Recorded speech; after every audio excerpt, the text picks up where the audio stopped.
Voy a jugarme un albur con una baraja de oro, que si lo gano ya estuvo, y si lo pierdo ni modo, porque yo soy de los hombres que cuando pierdo no lloro.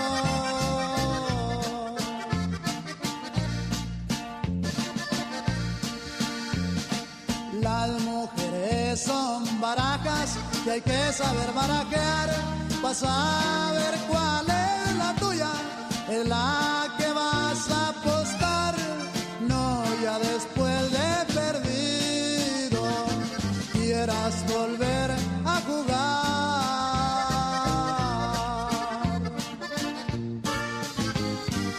Y si juegas sin malicia, porque no les tienes miedo, esperando a sota de oros, te aparece un caballero. Dispense mi buen amigo, es que yo llegué primero. Y no se agüite, pariente quitío, que mejorcitas las hemos deseado. Hay que aguantar la vara, señor, y arriba la laguna seca.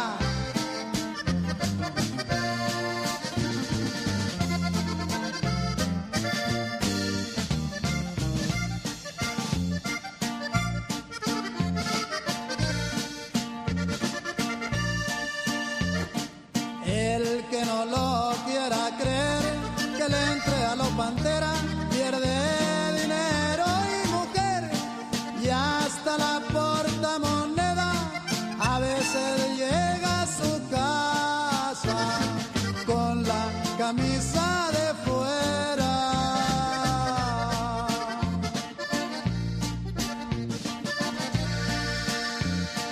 Y ni modo de reclamos, porque yo llegué a caballo, estoy regando el rosal pa' cortar la flor de mayo.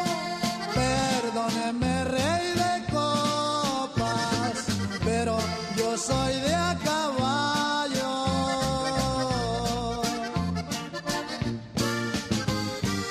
Y si juegas sin malicia, porque no les tienes miedo, esperando a sota de oros, te aparece un caballero. Dispense mi buen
Nosotros somos escuela israelita, conocimiento plato, sal.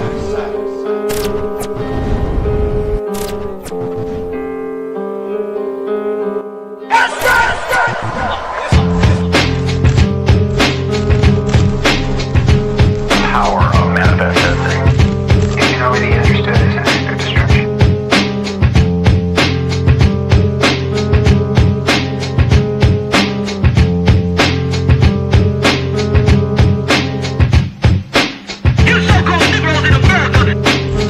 Tú eres un hombre hispano, negro, indio nativo. Tu lugar es aquí con nosotros. Nosotros somos tu verdadera familia. Deja de seguir la costumbre de nuestros opresores y toda otra maldita nación. Tú eres Israel. Nosotros somos la escuela israelita de conocimiento práctico universal. Órale.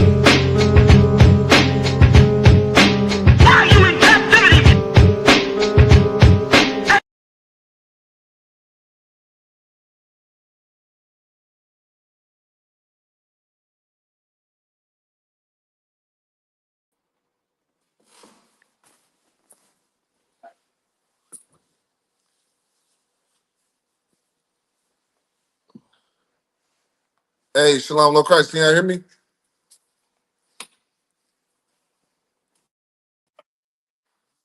That was a good build with Officer Yawasop. So like I said, if you could shout out your TikTok, because you know we just came off the TikTok. So like it. Oh yeah, it's I really just got the ISUPK www ISUPK join us now. You know, I just wanted I don't know, I thought that was good marketing, so I changed my name up. You know what I mean? To you know. So join us now. ISUPK, join us now. We on 24/7. Right. Yeah, we the holy prophets of the Lord. We work straight for the Lord, and we do this 24/7. See us coming up. But what's going down? That's how we back at it again. Another Saturday night. You're tuning into the Inconvenient Truth. This is a late night show. You know, earlier we had, you know, just right here building a brotherhood. You know, of course, I got with me Mighty Priest and Officer 5000, Officer Lahav. Shalom Christ. I got Mighty Priest and Officer 5000, Officer Yawasop coming out of AZ. Shalom, Lord Christ. Orderly, I got Mighty Priest and Officer 1000, Oscar War. My son Christ. Then, of course, I got Mighty Priest and Officer, the Camarada, you know, out here from Sur Califas, and myself. Damn right. You know what I'm saying? And of course, I myself and Priest and Officer Malakma out of Southern California. We out here tuning in, and of course, we're gonna talk about what's been going on. Tonight's topic is with a question. To anyone tuning in, you're more than welcome to answer. And it's an honest question to anyone tuning in. You know, put your answer in the comments, or if you want to come and join, you can let us know why we should or shouldn't. Why should we have empathy for Charlie Kirk? That's the question I posted, you know, to the people out there listening. Why should we have empathy for a man that did not believe in empathy? So like I was just gonna say that if you play the video, which Charlie Kirk said that he didn't believe in empathy. Right. Come get it right now. If you have empathy for what happened to Charlie Kirk, you're going against Charlie Kirk, and that is anti-Charlie Kirk. Right or wrong? Con. He wanted you to have no empathy. Right. If you have empathy, you going against his moral code. Right or wrong? Right. Right. You know what I'm saying? Yeah. Like Charlie Kirk wanted Americans to have no empathy. That's one thing that he was teaching his children, and best believe his wife believed in the same thing that Charlie Kirk was believed, that empathy is an emotional what would you call it, sir? An emotional attribute. You need it, right? An emotional attribute that you shouldn't have in your spirit. So don't feel don't be emotional. I mean, so like, don't be empathetic, right? But we gonna let Charlie Kirk explain it himself. The people who don't have empathy are mass murderers. Who have empathy. The guy who shot Charlie Kirk didn't have empathy. You know what I'm saying? Right. Like you need empathy to be human.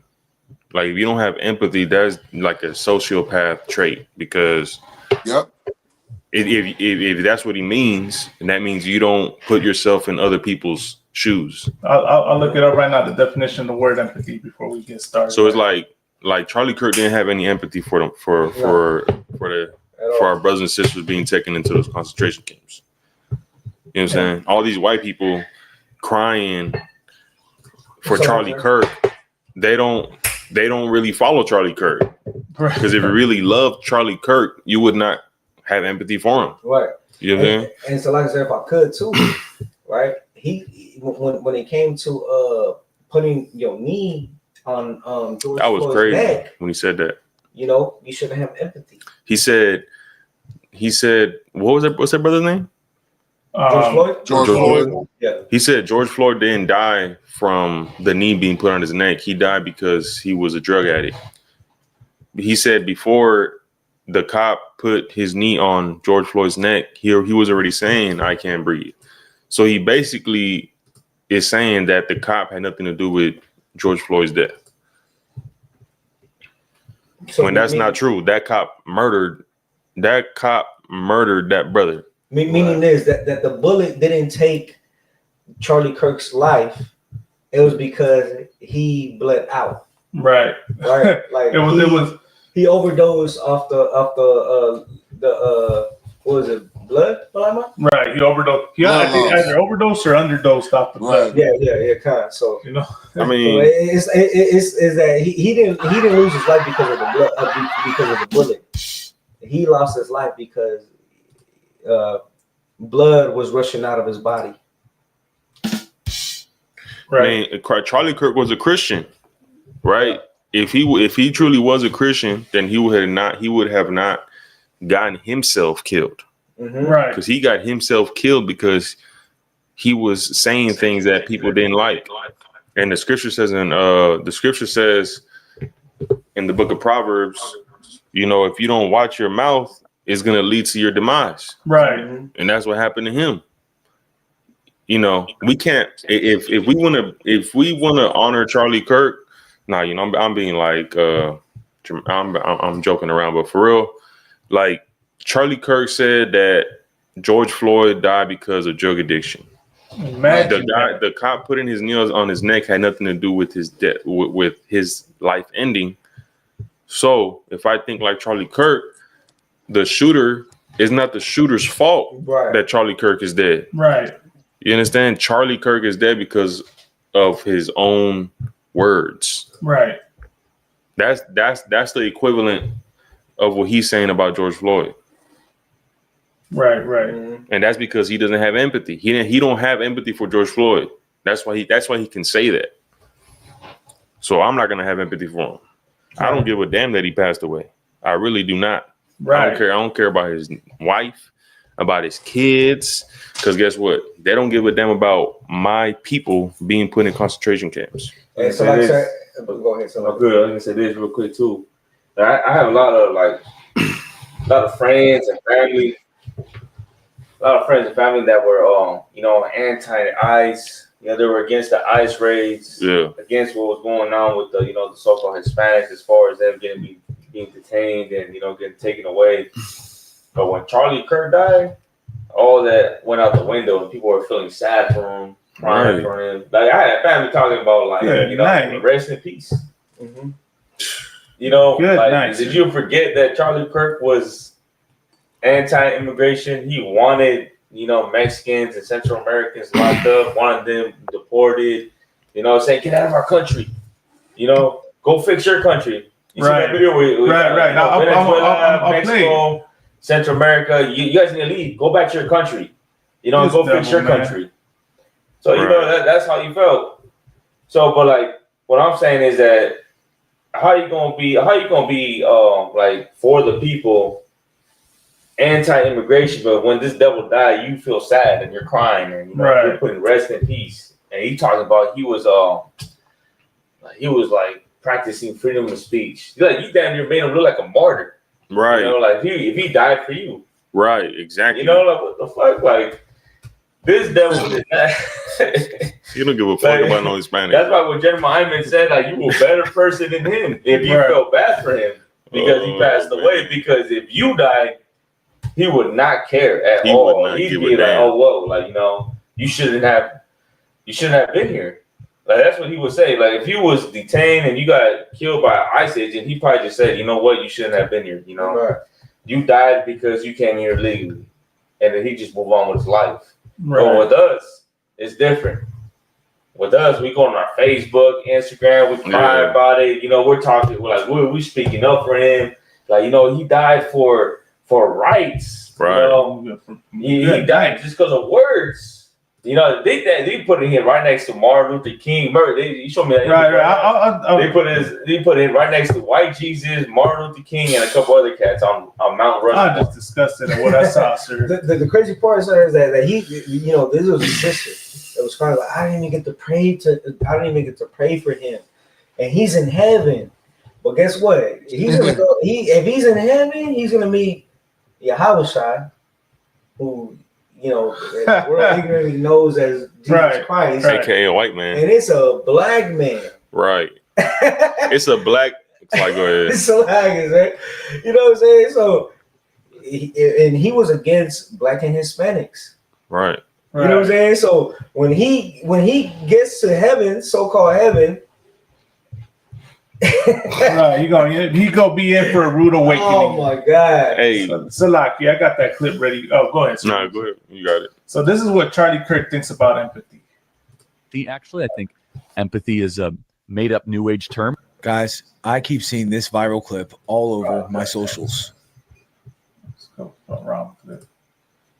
Which is real quick though, like he said all that about Mexicans and Central Americans, illegal immigrants, go home, you can't be here, get deported. Right. Went on a whole rant about blacks and Hispanics. Calling us gangbangers, violent. I see something where he's talking about we don't have fathers in our home. Right. We lack fathers in our home. We lack leadership, and that's why we're violent people. And he ended up losing his life in a white community. Right? We lose life in Utah. Right? Yeah, whereas the majority is white people. What the fuck is in Utah? Campus was all white. Yeah, Mormons. You got Mormon communities in Utah, and I'm pretty sure you have little hoods out there, little gangs. That's crazy, sir. But it's a Mormon community. You know what I mean? Like it's white, as white as he gets out there in Utah. And that's where he lost his life. You would think he would lose it to a black or Hispanic man because he believes we're the most violent, we're the most criminals. Right. So but he lost it to his own. Was it the governor of Utah? He said that he exactly. Praying, but we'll get into that. We'll get into that. Right. So I think I found the right clip right here. Let it be a nigga, please let it be. And Charlie Kirk is a hypocrite because we're about to show a video where he says empathy is not something that we should have. And if Americans, if you have empathy, actually, with what happened to Charlie Kirk, you are against Charlie Kirk. Right. And if you are crying and if you are protesting out in the streets, mourning Charlie Kirk, you shouldn't have no empathy. You're anti-Charlie Kirk. Yeah. Right. If you were pro-Charlie Kirk, you would not care that he's gone. Yeah. Right. You would will want you. Go ahead, sir. And I'm saying he's a hypocrite because he says he's a Christian. He gave his life to Jesus Christ. When Christ was about empathy, he literally said, love your neighbor as thyself. You literally need empathy to even apply that. That's like the core to that is the only, you can only do it with empathy. And that's a fact. And if I could, just show you that Christians, especially those Christians, white Christians, don't believe in the Bible. They don't follow the Bible because also it said if your neighbor waxing poor, you should help them. Why are they not helping the Latinos? Exactly. They only coming over here because they're poor and don't have nothing. You understand? So why you ain't helping them? that means that you don't love Latinos, you don't love blacks, because you surely do help the Africans. They do it. They help the Africans. They help the Somalians. They help the Iranians. They help the Chinese, the South Koreans. Yeah. They help all those people. But when it has to do with blacks and Latinos and Indians, they don't love. They don't show compassion. They don't let us have the American dream. So and another thing too, what you saying is so heavy. This is the question that we are posing to our community, Black and Hispanics, is the Christianity right that they teaching us different from the white Christianity? Different. Because they tell us to turn the cheek and to have empathy and to forgive the criminal, but when it comes to them, they don't forget. Like these same white Christians are the same ones who threaten these black colleges, right? Because of Charlie Kirk. Right. This is before they found out that the killer 33 hours? was white.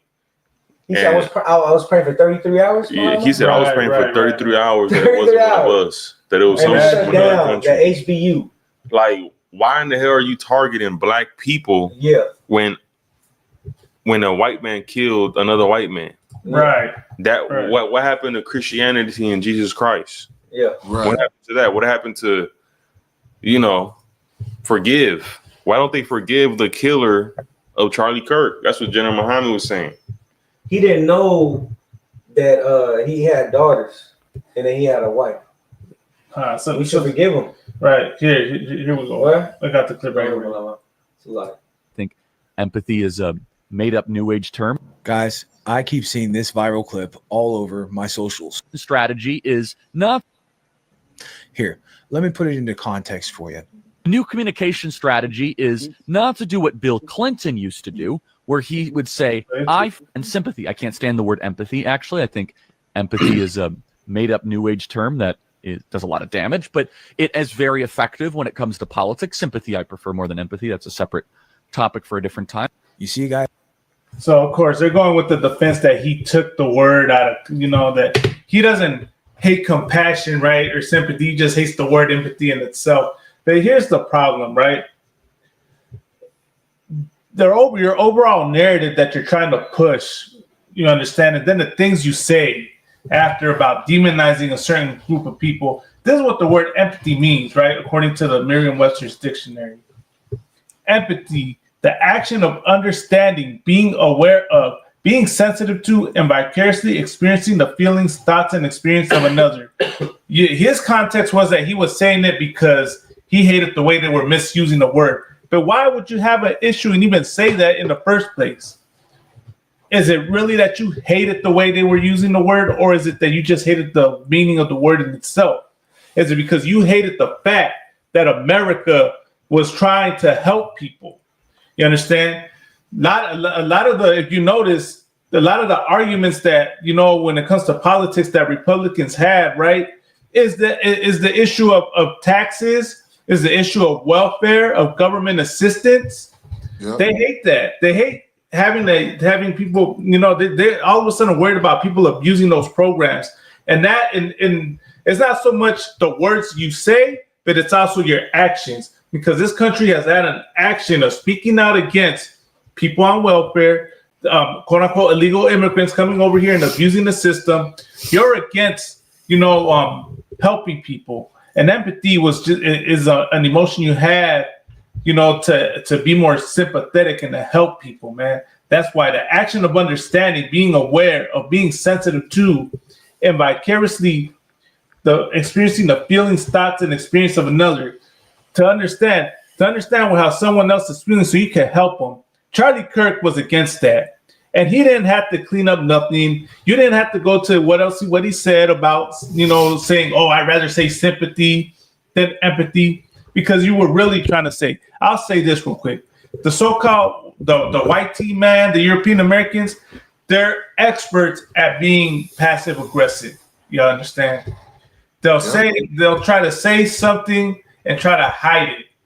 You understand? And that's the problem that with this oppressor, that they're not upfront about it. That's one thing, you know, that you can give Trump winning his presidency, is that now the racism is up front. And with all these previous, you know, politicians and the way, you know, movements, they hidden their racism towards you. That's and Charlie Kirk, right? He was trying to hide the fact, you know, of course, he's a Republican, so he was upfront with a lot of his racism, but here he was trying to clean it up and hide the fact that he doesn't want to feel empathetic for so-called blacks, Hispanics, and Native Americans. He only wants to feel empathy for his people. That's really what it was.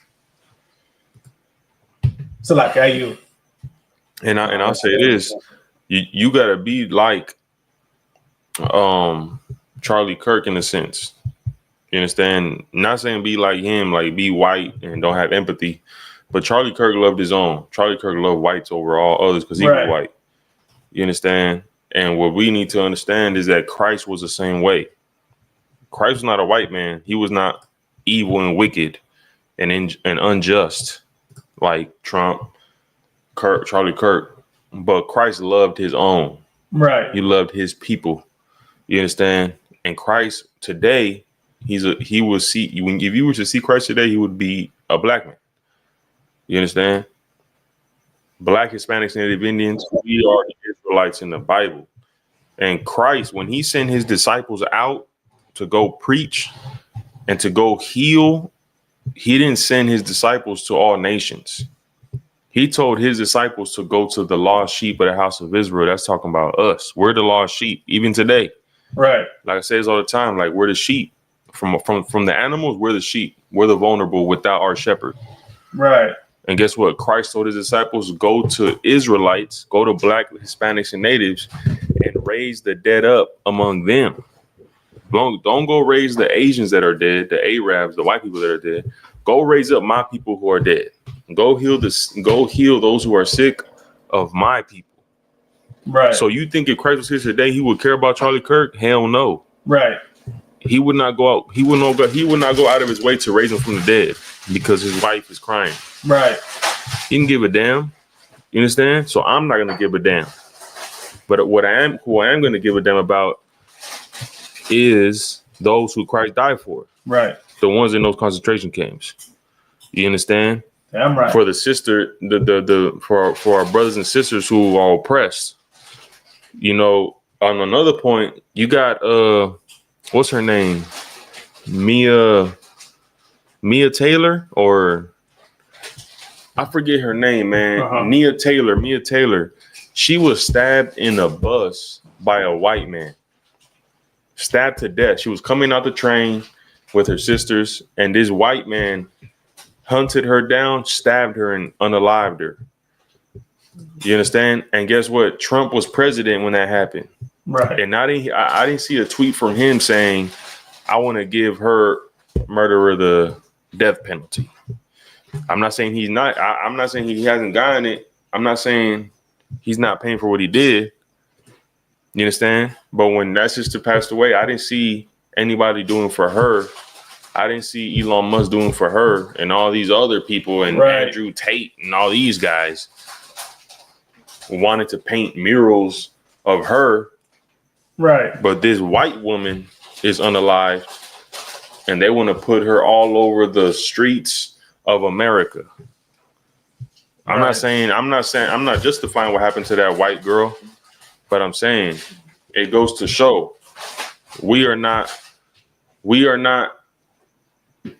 to, you know, we got to stick together. Right. We got to love each other. Right. You understand? So like, and this is why, you know, you understand like why I don't believe for 1 second that Charlie Kirk was really talking about empathy. This is how he felt when it came to other nations. Look at what he says right here. Venezuelans, Chileans, they should all go home. Oh, really? If they're here illegally, yes. But like I said before, these people have been devastated by it in the past. These countries are poor. I don't care. Go fix your own country. Don't come to our country. Because we set up in the first place. Hold on a second. How do we screw up El Salvador? Nicaraguans, El Salvadorians, Panamanians, Venezuelans, Chileans, they should all go home. Oh, really? If they're here illegally, yes. But like I said before, these people have been devastated by it in the I past. don't These countries care. are poor. Right. You can easily research how America destroyed Salvador and Guatemala and all that. The history's there, and then a future class, right? Go ahead, Kana. Okay, really, you can go. We can go in future class. We're gonna go over the history and show the how the U.S. Had military coups and put in dictators and had their hand in the wars and the destabilization of Latino America, of South America. Of course, he's acting oblivious to it. But the fact that he said, right, when the person was trying to say they're poor and they need help and stuff, his response was, I don't care. Right. And that right there shows me that he doesn't believe in empathy. That right there shows me he does not believe in empathy. I don't need him to clean up and say, oh, I was talking about sympathy. No. When he said it right there, I don't care, that lets it be known he doesn't believe in the empathy. He doesn't have no empathy. Even if I could. Anybody, go ahead, Sir Salaki. Yeah, if I could, he seems like he wins these debates because the people, they don't know research, they don't look things up. Also, the crowd that's around him, is agreeing with him. So that person that's combating him and coming up against him, now he wants to be his friend because he feel like he wants to be right along with them. You know what I mean? Like, he's not UPK, because if it was a UPK brother, you know what I mean, we wanted to give a damn how many, people out there cheering for this white man. You know what I mean? We're going to tell the truth, and we know the truth. We know the truth that they're the devil. They did destroy El Salvador and all the other places, and everywhere they touched, they destroyed it all. They know it. You know what I mean? But that's the only reason, because it's crazy to me that, the people that he usually debates, they agree with him at the end of it. Some way, how. I don't know how, but it's crazy how that happened. I just wanted to bring that out. I yield. Also, too, Charlie Kirk, I mean, he wasn't a dumb person, right? He sounds like a person who can read some history, right? That's what I mean when I said he doesn't sound dumb. He sounds like, he's someone who can read. So it's not hard to read about how America destroyed El Salvador, Guatemala, Mexico, Peru. You understand? It's not hard to see how their resources were taken from them. And I feel like the reason why they don't want to talk about it is because as a white person, if you were to put yourself in a white person, if you were to sit down and really sit down and just think like a white man, just pretend you're white for like 20 minutes, you will understand why white people do not want to face what they've done. Right. Because number one, if you know what you did and you say, man, fuck it, then you have to accept that you're evil. You have to accept that you're an evil person inside. And then there's the white man who knows what his people did and they feel bad about it because they have a conscience. So you have to be a white man with some type of conscience of what your people did, or you just have to be a white man that's just like, man, I don't give a damn what we did. We're here now. America is great. We have streets and trees and buildings, and we have laws and we have technology. So, you know what I'm saying? Like, yes, we murdered. Because Charlie Kirk knows all that. So just real quick, just because you said that, right? The sister said this. She said, we would probably unalive ourselves in those 20 minutes if we pretended to be Edomites for 20 minutes. Listen, I've done it, and I said, damn. You can't be white. Like, this is why they don't want to hear about Black history, Latino history, because it's like, damn, my people did that. Right. I'm a piece of shit. So they don't want to face that. Yeah, like it's too much. Right. If I could, okay, so you had people who voted for Donald Trump, right? But they didn't know the repercussions that was going to come with that when they voted for Donald Trump, right? And a lot of these people that voted for Donald Trump, they had a stable business, and that business was either a farmer, and a lot of these farms have lost their workers due to what Donald Trump is pushing. He's pushing for Hispanics to be deported. Right.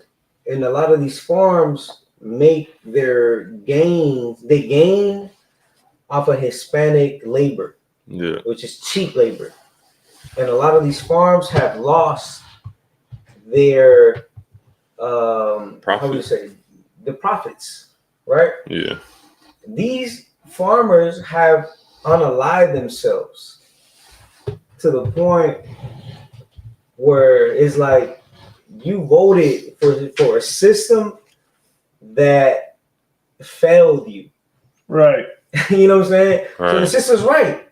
The sister said that if for 20 minutes, if you was to think how they say it was to have the perception or the perspective of a white person for 20 minutes, you unalive yourself. What is it, Balama? It's called empathy. 20 minutes. Within 20 minutes, within everyone's 20 minutes, right? unaliving themselves. That's because these are violent people coming down. Well, that's the thing. that these farm businessmen unalive themselves because they voted for something that went against their prosperity. Right. Right. And because they have lost money, they have lost something to the point where they no longer want to live. Now imagine if Black and Hispanics thought like that, right? And we've been oppressed for over 400 or 500 years. Right. We would have, our numbers would have been, what would you call it? Dwindle? Yeah, dwindle. Our numbers would have been dwindle. Like our numbers would have been like so small, right? They say that 13% of Blacks is what amounts in America. That's a small number. Now imagine if Blacks unalive themselves because they thought like the oppressor. Like that number would have been like 3%. That's 13%. That would have been like 3%. Now Hispanics, right? Even though America is our, we was here before the oppressor, and the California, Texas, and all these lands were known to be Hispanic territories, right? We would have probably unalived ourselves as well. But we don't have the spirit of the oppressor. Right. Even though we are in oppression, we still fight and we still try to thrive in the oppression and in the condition that the oppressor puts us in, which is a harsh, hellish state.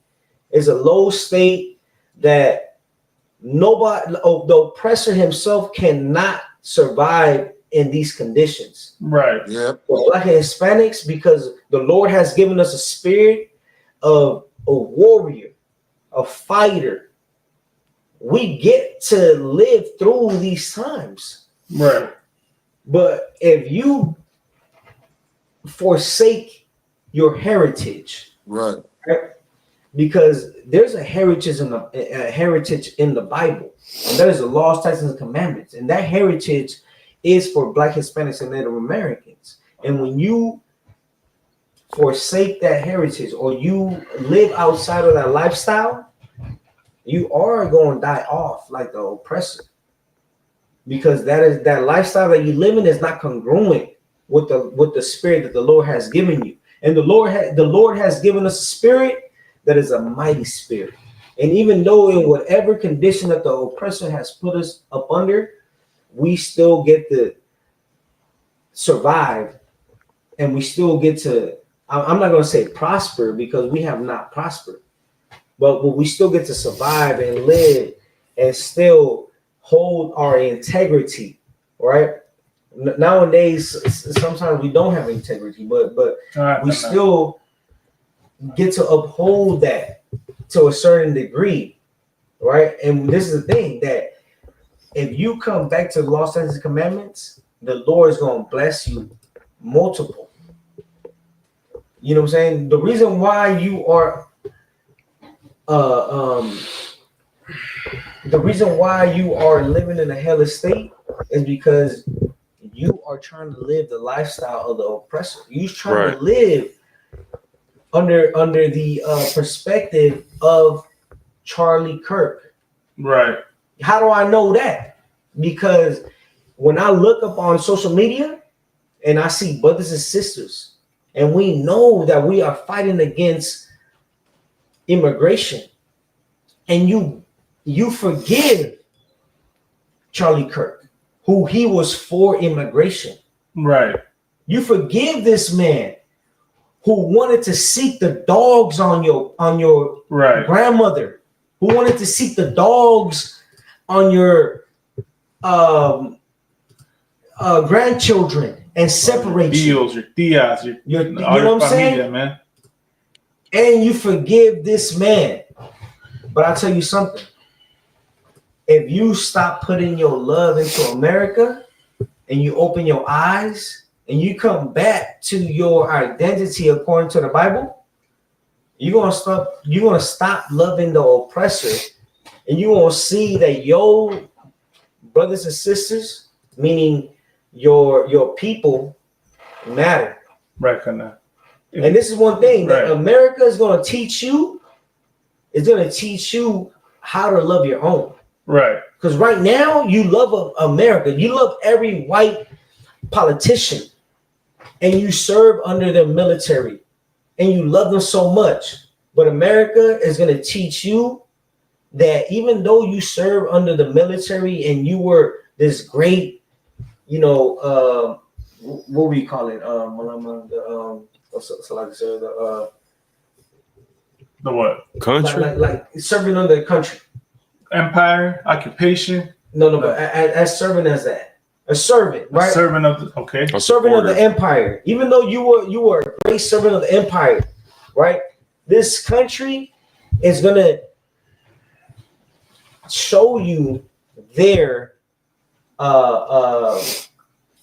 true colors. Their true colors. Meaning this, that they're gonna discriminate. They're gonna discriminate against you.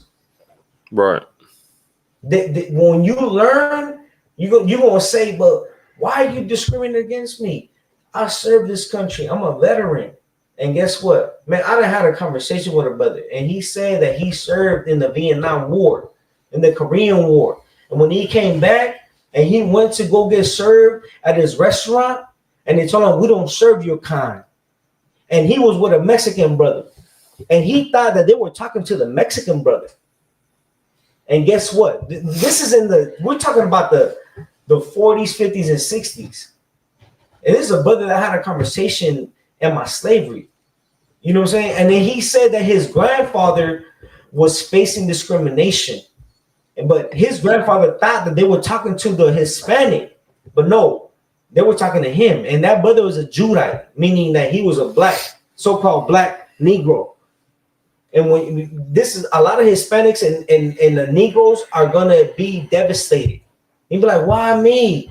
I served America. I went to fight for this country. And guess what? You're gonna be discriminated. If I could, right? So there's this video I came across, right, of Charlie Kirk. And this is another example of the racism that he has towards Latinos, man. Uh-huh. And this is what he said in regards to Claudia Sheinbaum to Mexico. This is what he called it. Check this out. Mexico the most. I'm sorry, this woman, the president of Mexico, is talking about leading an uprising in the interior of America, and she's got a lot to work with because she has a lot of sleeper cells here. Has Mexico and the drug cartels declared war on America? It's a good question. Do you know what she's against? She's against the big, beautiful bill. If Miss Steinbaum is against the big, beautiful bill, count me as an enthusiastic supporter. Because she knows the current composition of the American-Mexico economic relationship is parasitic in nature. Play cut 252. needed, we will definitely mobilize because we absolutely cannot accept any new taxes on remittances sent by our hardworking folks in the U.S. to their families back home in Mexico. This is a president of a foreign power. She's not a governor of a state. She's the president of Mexico. The nerve of this person, of this woman. She is meddling in our own country affairs. I guarantee you somebody in your neighborhood has died from fentanyl overdose sourced from fentanyl from Mexico.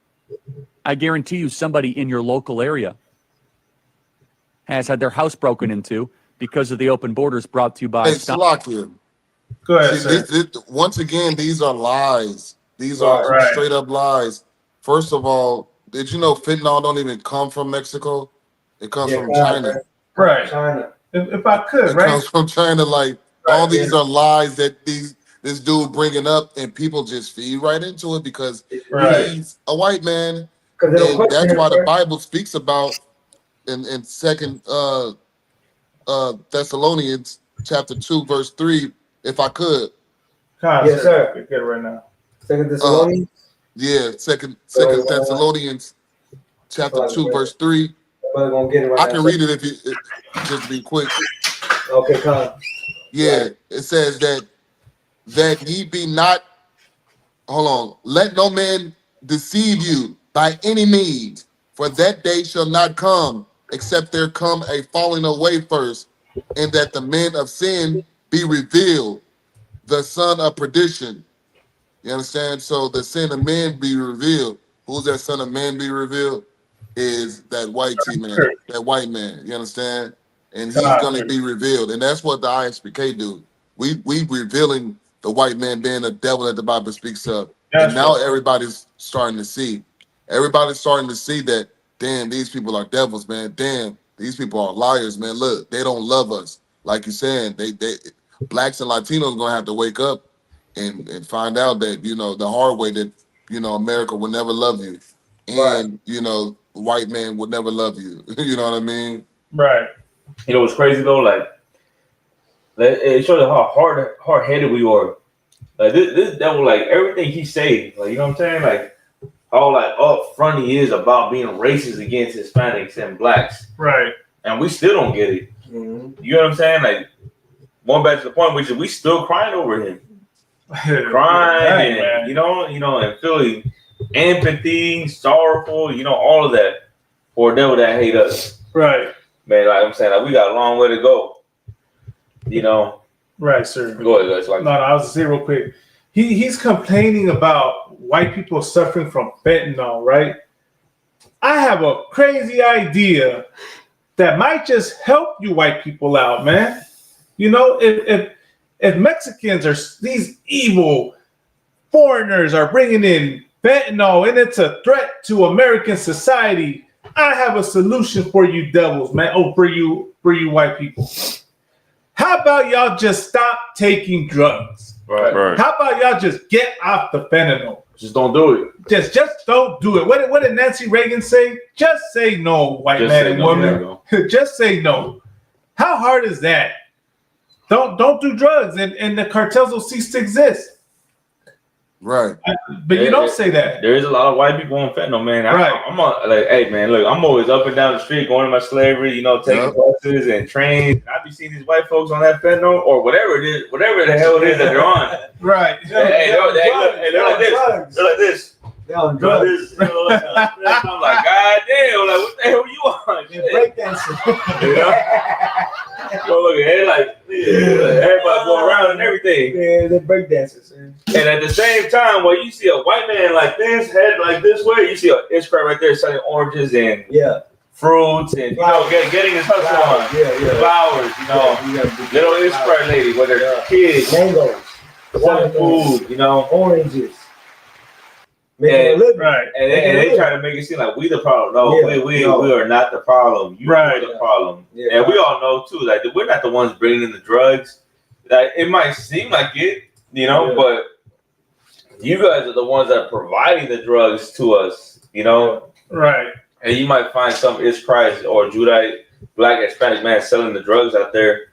Right. But you guys bring that in by the, pounds or whatever, Boatload. boatloads, you know. Hell yeah. Y'all buy it. Y'all buy the drugs. You understand? Slicer. No, real quick, and then the fentanyl come from what? Come from China. Yeah. Right. Why don't y'all blame the Chinese for the fentanyl epidemic? Blame Mexico. Yeah, blame the man. Bro, what is it? Y'all such hypocrites, right? Because what do y'all like to tell people? Y'all say, don't blame the white man for your problems. Right. Well, white man, why are you blaming Mexicans for your problems? Right.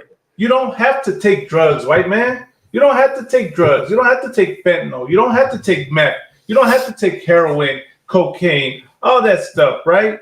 Yep. If other people are taking drugs, it's because they're copying you. Y'all have brought that in here with your lifestyle, party lifestyle in Hollywood. It made that famous. And everyone else is just copying y'all. So maybe y'all should just stop doing the badness and people will stop that. This society will probably be better if y'all stop doing evil acts in the society, white men and women. Yeah, and if I could, go ahead, sir. And if I could, America loved drugs because drugs keep the people asleep and not in fighting mode. It keeps them asleep, and that's why they legalize weed. Weed is a peaceful drug. When you smoke weed, you don't want to rise up. You don't want to be courageous. You don't want to do nothing. You don't even want to change a tire when you smoking weed. A weed head don't even know how to change a tire. Right. You know what I mean? But a crackhead does, by the way. But what I'm saying is, so weed heads is like, I just want to put that out there. Like, weed heads, y'all need to get off weed because y'all way worse than crackheads.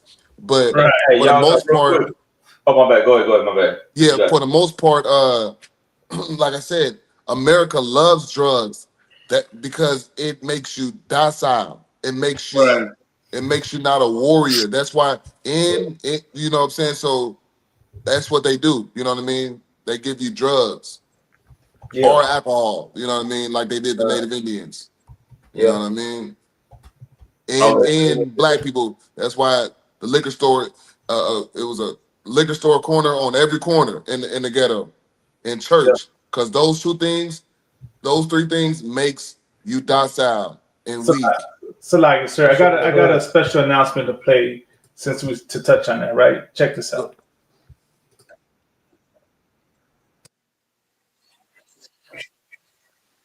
Say that Salakia. I was gonna say that word. What a court. That's funny. I'm gonna say that like even with the weed though, like weed nowadays, like they're saying that the weed can make you a schizophrenic now.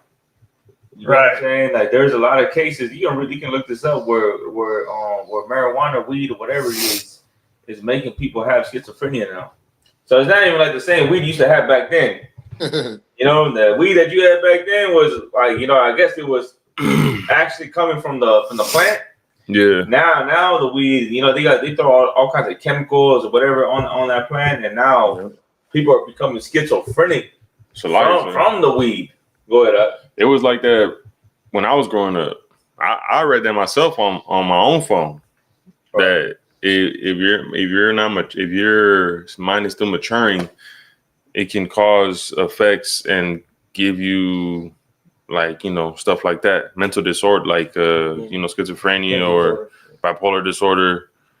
But what they did is they promoted it to the point to where people accepted it as harmless, and that's how they made all that money off of it. I remember when I turned 18, you can get a little doctor's note. Get a little doctor's note, and you go straight to the. I told them my back hurts. Prescription, yeah. There you go. Doctor didn't do nothing. He was like $50-$80. Your back hurts. They'll give it to you. Right. Here you go. No, yeah. They won't even check you. Like, yeah. Oh yeah, your back hurts. Okay, yeah. They already knew what it was. You just my elbow. Oh, my elbow hurts. Yeah. My neck and my back. How much were you getting? No, it was from like $50 to $80 that you were paid for that. Well, how much were you getting though? What do you mean? When you went to the clinic? You can get whatever you want. No, I'm just playing. I know you know. I almost got him. You can do whatever you want. You know, like whatever you want. No, man, but that's how easy it was. I remember though, like it being like easy access, going to the clinic and getting all kinds of weed and shit. Yeah. And then like imagine this, you doing this at 18. Imagine you 18, 16, 17, whatever, 15, 14, smoking weed. Now you 32, now you 35, 40, 45. You know, you've been smoking weed that long, for sure you're gonna have, you know, mental problems or that weed that you're smoking. And he's just trying to find any way to blame Black and Latinos. Right. Because he said, I'm sure one of your houses got broken into because of these migrants. I'm sure, you know, people are dying because of the fentanyl that's coming from Mexico. Oh, so like all that shit is bullshit. My bad, real quick. But how much weed do white people smoke? Right. You know, all that weed and pills and alcohol, goddamn, they go all out. They go to college and universities and they going all out with those weed and pills. Right. You know, but like they put the blame on us. They make it seem like we're the ones that are alcoholics and drug addicts. Man, them kids go to college, man. Them white kids go to college and they're full out drug addicts in that college. So like, I'm gonna while your brother's talking, I'm gonna try to look something up. So like, I remember when I was in the world, right, and getting high, you know, like you will come with a dub, right, or you will come with an eighth, and these niggas will have ounces. They'll have like for real. They'll have all the weed of the world. I you know remember. What I'm saying? So like, you know, I don't live that lifestyle no more. You know what I mean? And I'll never get high ever again. You know what I'm saying? They're the best drug abusers. Yeah, cause but them niggas would have like plethora. Yeah, but all them bongs they had bongs with lights on them and bro, they got money. Yeah. They got rich families. You know, that's why they got all that stuff. And listen, like white people are addicted to opioids. Right. They go to the clinic and get addicted to pills. Like that has nothing to do with fentanyl. Yeah. You know what I'm saying? Right. Like who shot Charlie Kirk? It wasn't an immigrant. Well, they call it immigrant. But like you remember he was white. I was gonna say, do you remember Charlie Kirk talking about anything that goes on in those colleges and universities? No, like deaths and overdoses and things like that happen in those colleges. I didn't hear him talk about none of that. There's probably a video out there. Bro. I found this article real quick, sir, if I could. And you know, just let me show you something real quick. It says, look, this is from Footprints to Recovery. It says both genders have unique issues when it comes to addiction. Men typically have higher rates of alcohol, tobacco, or illicit substance dependence, right? And it separates it into categories. It says men have higher rates, addiction of age. I'm trying to go to the section where it says race, right? I seen that. Just saw it right now. Drug use by race. Now this is from back in 2018, right? It says the 2018 National Survey on Drug Use and Health breaks down the rates of substance use disorders by race.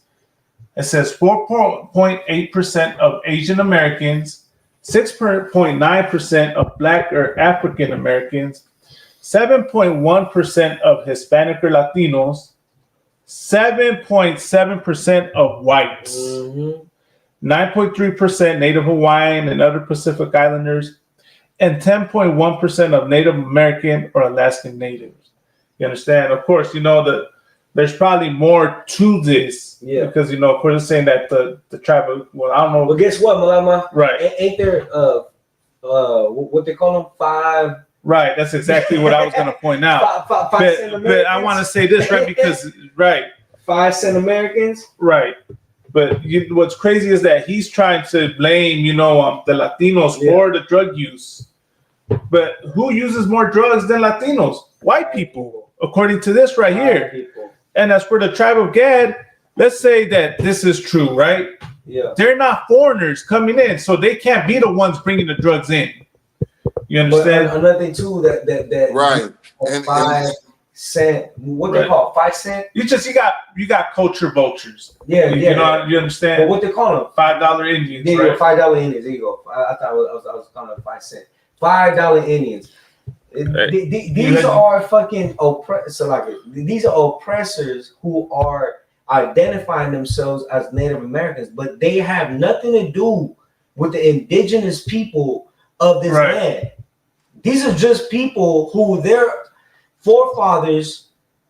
You could look at. I gave you this before, Malak. I gotta look it up, but these are oppressors who manipulated Native American sisters. So like, coming out real quick. It says, not to cut you out, just real quick, because when I'm reading this, right, it says Native American or Alaskan natives. I don't know if that's including the Inuit, the what they call them, the Eskimos. I know that's some say that's a derogatory term towards those, but we know that the Inuits and the Native Americans are two distinct different tribes or two distinct races, right? You got Japhet and Israel. So even there was saying that that's not showing. The point is that it's more than likely that heavier users of drugs is not so-called blacks and Hispanics. Got you right here, and it's not so-called Native Americans. Go ahead, Commandant. Right. So this is the what to know about the killers of the Flower Moon, a guide to the Osage murders, right? And these are oppressors who let me what is it? Damn, it's not showing. Salakia. No, anyways, go ahead, Malak. No, I'll say so. Just to touch on the point right back to what Charlie Kirk was saying, he was trying to blame Mexico for the drugs, and the threat to. You should just tell your people to get off the drugs. Tell your people to stop using them, and y'all will be safe. Right? It's that easy, right? If you practice what you preach, because you tell us that we can't blame you for anything. We can't blame you for our problems, but y'all can blame us. What made Charlie Kirk so famous? You understand? And if I could, this just shows you how weak in the mind they are, that white people are, because they own drugs more than us. Right. In their kingdom. What are you running from? What are you hiding from? Right. We know what we hiding from. We know why we on drugs. We know why we alcoholics, because we have been oppressed. Because you oppressed us. Damn right. The Native Indians is on the reservations getting drunk because you forced them to drink at a young age. You forced them to, use drugs. Right. We know why we do it. Why do you do it when you have everything? Why do you unalive? Why do you kill yourself and jump off a bridge when you lose your job or you lose your 401k? We don't do it when we lost cities, we lost countries, we lost everything. And we still didn't do what you did. We didn't do what you did. We're stronger than you. We're better than you. Like, sir, I'm gonna play this. Playing this. If I could, wasn't there a mass shooting right after? Right. Right after Charlie Kirk was assassinated. Right. So it was Charlie Kirk assassination, and then a day after, I think around the same time, a little kid did a mass shooting and then unalived himself. Right. Right. And then before that, you had this transgender who shot up the Catholic Church. Right. The concert. See, America is looking in the wrong place. Right. They're looking at us, so-called Hispanics, Native Indians, looking at black people like we're the problem. Trump went to D.C. when D.C. has been 23% lower of crime from 2023 or 2024. But he's in D.C. trying to stop crime. He's out here trying to supposedly stop crime by deporting us Latinos just because we're here illegally. All of a sudden, now they want to do that. When the real problem is these white people. Right. That's the real problem. Because these white people, I don't know, they weren't on fentanyl. I'm not saying fentanyl is not a problem. It's a problem. Right. But listen, there's a lot of problems. Right? Girls are getting raped every day. Mm-hmm. People are dying from drugs every day. People are committing suicide every day. Like, you know what I'm saying? How about you talk about these mass shooters? Right, sir. And what was Charlie Kirk's stance on the the January 6th riots? What's it? The January January 6th. Oh, That's a good question. What was his stance on that? Man. I think there was a video. That's when they stormed the Capitol? Yeah. Yeah, when they stormed the Capitol building. Yeah, no, there's a video on him addressing that. I just can't recall what he Donald said. Trump said they're good guys. Right. They're out there saying, you have to wonder. Kill you. Right. He's over there. Those are good guys. Along the same lines, but he was saying that. Oh, well, you can find a video. I'm pretty sure because he supports Donald Trump, right? Yeah. Right. He's for. Salaki, I'm gonna just finish playing this real quick because I want to hear the part where he says what he called Mexico. For all this uprising that we are seeing, is the Mexican government behind this? Could be. Is the Mexican government pulling any strings? They got plenty of material to work with. 1 in 4 people in California were not born there. And yet they are declaring insurrection against us. They're cheering it on and they're waving Mexican flags. Good. They're waving foreign flags on U.S. soil. They're bragging and taunting you that they've taken over the American homeland. I think some missile strikes possibly on some cartel members and their homes might be appropriate. That we took over the American homeland. Did he just say that we might have cartel members in our homeland? Yeah. See, that's the type of stuff. That right there is why he got killed. He's lying. Ain't no Mexican saying that we took over. Like, you see, that's the problem when you don't have empathy. Like, see, Charlie Kirk was not a good person. Right. Why? Because you have people waving the Palestinian flag. We say this all the time. Nobody has a problem with that. The reason why we're waving the flag is because we're being oppressed, just like Palestinians are being oppressed. Right. We're not being bombed. We're not being bombed, but we are being oppressed, and that's a sign of what? Resilience. Mexicans do not say we're taking over the land. Right. If anything, the most you'll get is that this used to be our land. Right. That's or this is our land. What? This is our land, but no one's. This is our land. This is Mexico, but no one says we're taking over. Right. You know, that's damn near unheard of. Taking over what? What are we taking over? What was rightfully ours? What used to be? We're home. How the hell are you saying we're taking over our home? You know why he says that, sir? Because he's how do you say, he's projecting his shame and his anger into himself. That's really what it is. And and what he's saying about we might be hiding cartel members in our houses, like you're insinuating people to harm us. You know what I'm saying? Because it's like, bro, like you probably never even been in a Hispanic home.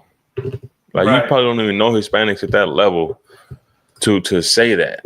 You know, that's like me saying, oh, every white man is hiding mass shooters. Right. Every white family more than likely has weapons stored for mass shooters. Kids to be mass shooters. Hey, the father did help the son. That's what I'm saying. Just so you understand. He's raising up children to be mass shooters. Right. That is absolutely that is racist. Right. I got a scripture right to touch on what was going on with Charlie Kirk right in that little rant he said. It says, "For thy violence against thy brother Jacob, shame shall cover thee, and thou shalt be cut off forever." Notice the language he was using. They're taking over our homeland. What he say? He's talking about cartels. He's talking about, the insurrection. I forgot what he was saying, that they're doing an insurrection there. Why is he saying those things? Who did that? Let's see. Let's look at the history of his people. Who came and stole this land from the Native Americans? His people. Right. Who committed an insurrection on January 6th? His people. Right. Who is the originators of the cartels? His people. Who are the cartels mimicking? Right? His people. Mm-hmm. They're the ones that did all that extorted businesses and made them, sell their stuff, pay a tax. Yeah. The Italians, I'm sure, were trying to sneak in people from Italy and the same thing with the Irish. And they were the ones more likely that originally did all that. But yet they projected onto us so that they can hide that shame, right? For that violence against that brother. A coyote? A coyote, right. Right. We learned that shit from them. Right. They were the ones that were trying to bring their people over here And we learned that from him. Everything we learned, how to drive by, how to be gangsters. Right. You know what I mean? We learned that from the oppressor. Right. You know what I'm saying? Bugsy Siegel. And what kind of oppressor? Right. Bugsy Siegel was a damn Jewish. Right. Meyer Lansky was Jewish. You know what I'm saying? So we learned from bastards. Right. And now we have bastardized ourselves. But that's the reason why we got to turn back to the Lord. You know what I mean? So we could be children of Israel. You know what I mean? Because right now, the way the Lord is looking at Black and Hispanics, despite everything that's going on in the world, you know what I mean, which has nothing to do with us, you know what I mean, we should take care of our own. You know what I'm saying?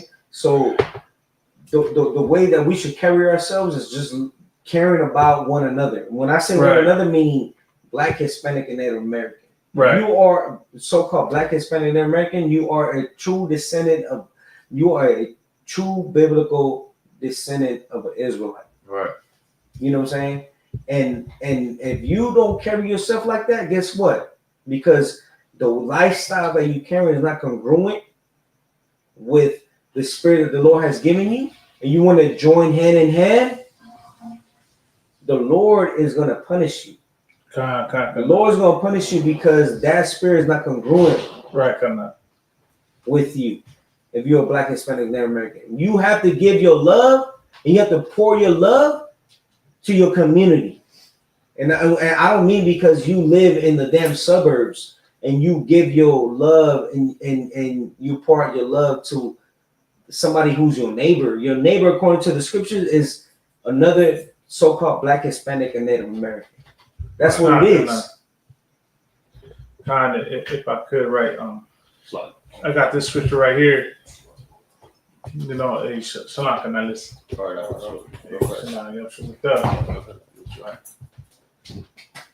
Let's take it. I'm good. So real quick, just I was going to read a book of Obadiah, chapter 1, verse 3, right? And this goes back to Charlie Kirk's rant, sir. It says, "The pride of thine heart have deceived thee. Thou dwellest in the clefts of the rock, whose habitation is high. That saith in his heart, who shall bring me down?" Charlie Kirk, right, was full of pride, and it deceived him, right? He really thought he was untouchable, and his whole rants were about saying how great his people are and how terrible we are, sir. That's really what it was, you know. Like, real quick though, like this cat right here, and then think about this: the pride of that heart has deceived. Right. Like, this cat was so Donald Trump. You know, fought for Donald Trump. Like everything is based off Donald Trump, right? Based off his agenda, what he believes, and you know, all of that. And then Donald Trump did not give a fuck about nothing when he passed away. Did you see when they asked him what he thought, what he thought about when Charlie Kirk passed away? Right. Then he say something about he's like the son to him. I'm gonna show you where Donald Trump was. This is what Donald Trump was. Look, this cat said, like, they asked him, like, how do you feel? How do you feel about Charlie Kirk passing away? He ignores the question, says, like, you know, we're building something right here in the back. Like, you know, we're getting it done. You know, he ignored the question. And then the way he looked, like, he just did not give a fuck about him passing away. Right. You know. But, like, you know, this cat, like I said, like, he was so Donald Trump and, you know, MAGA. You know, when he became the president, when Donald Trump became the president again, he was crying. Damn. Right. You know what I'm saying? You can find that video of him crying and Charlie Kirk crying? Yeah, Charlie Kirk is crying, talking about we did it. You know, I worked so hard. And then when, you know, like I said, when he passed away, Donald Trump was like, whatever about it. Like, he didn't even care. So like, sir, just not to deviate from the topic, just real quick. Israel Jacob, I'll try to answer your question. He asked, Salaki, I was wondering if you're unclean and you touch stuff like your couch and bed and you get clean and touch the unclean couch because you were unclean, would you be unclean again? I'll get back to you on that question. I'm pretty sure if everything clears up, depending on what it is, if you're unclean, right, because you touch something, you know, like if you're a man and you touch something, you know, you're just unclean until sundown. Everything you touch is going to be unclean, but more likely that will also be unclean until sundown. I'll get back to you on clarification and check in. Now, if you for sisters, if you're going through your monthly cycle, you're unclean 7 days. So because the uncleanliness is still going on, you can be clean. You can touch her, wait till sundown, be unclean and wait till sundown. You'll be clean. But if you touch her again, because the cleanliness continues for 7 days, you'll be unclean again. If that answers your question. But select, sir. Nah, you good, man. You good. But yeah, that's what I'm saying. Like, Donald Trump had no care, no compassion, no empathy for Charlie Kirk when he passed away. Right. So what's up? What we got next? I got this right here. It says Charlie Kirk was like a son to Donald Trump. Trump last night at the Yankee game.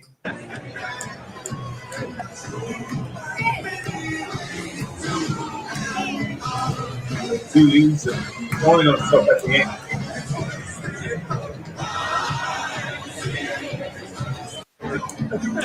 Fancy to the white Yeah, that don't look like he's grieving, brother. He's not grieving too much. Listen, if you support Donald Trump, you a MAGA supporter, right? Hey, that should be a eye opener for you, right? Meaning, what? Like when you gone, he ain't gonna give a fuck, right, sir? He ain't gonna care nothing. Right, that's hilarious. Charlie Kirk thought he was gonna survive like Donald Trump survived. No. Salaki, give me 1 second. Once again, man, Charlie Kirk, man, he just put out all these lies, about, the statistics and things like that. Even you got to realize, even with the, even with the murder rate, you know what I mean? Those statistics are not accurate.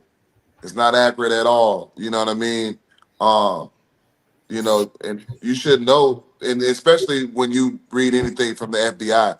The FBI been hating niggas for the longest. Right. You know what I mean? The FBI, put drugs in our communities, and guns in our communities. So those are the same people that say, "Oh, look at the rate of them killing one another."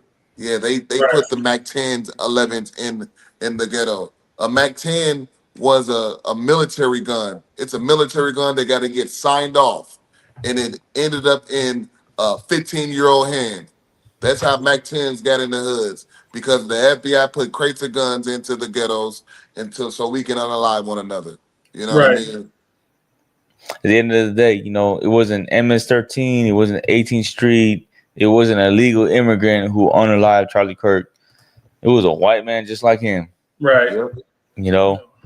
Oh man, well let's go into the shooter. I just wanted to hear more about about just get that comment he made, man. But it's all good. Yeah, we basically got a rip of what he meant when he was complaining about a Clyde Sheinbaum in Mexico. With Wix. For your words, create your brand. Who was Tyler Robinson, the 22-year-old Southwest Utah resident suspected of killing Charlie Kirk? Officials said bullets found with the alleged rifle used had messages written on them. Inscriptions on a fired casing read, "Notices bulges, capital OWO, what's this, ? Inscriptions on the 3 unfired casings read, "Hey fascist, ! Catch, ! Up arrow symbol, right arrow, and symbol, and 3 down arrow symbols. A second unfired casing read, "Oh Bella Chow, chow, chow." And a third unfired casing read, "If you read this, you are gay, LMAO." Those messages appear to be part anti-fascist, part internet meme culture. Congratulations, you have been selected to receive the Resident Presidential Scholarship from Utah State University. A video from Facebook shows Robinson receiving a scholarship to Utah State University. The Daily Mail reports he was a student at that school for 1 semester in 2020. So, Salai, real quick, as you're seeing, right, the pictures of this man, You see how he was able to bypass all this, sir. You know what I mean? No one would suspect this guy. This guy don't look like, you know what I mean? Like, he don't look so-called Black, Hispanic, or Native American, so he don't look like a threat to nobody. At least that's the narrative that's always pushed, right? The way we look, we always get profiled. If they would have profiled this oppressor, Charlie Kirk would be alive today. Let me ask you a question. Do he got military background? I don't know. But I mean, knowing these Edomites, they do get trained from a young age to go. They go hunting and all that. Yeah, so he probably, probably just grew up hunting. Yeah, he is a good hunter. You know, they do know how to hunt. He was a cunning hunter, sir. Yeah, that is a fact. You know, but even more so, you know what I mean. The Lord, the Lord make alive, the Lord kill, the Lord make alive. You know what I mean? Right. So at the end of the day, the Lord is over all this. You understand?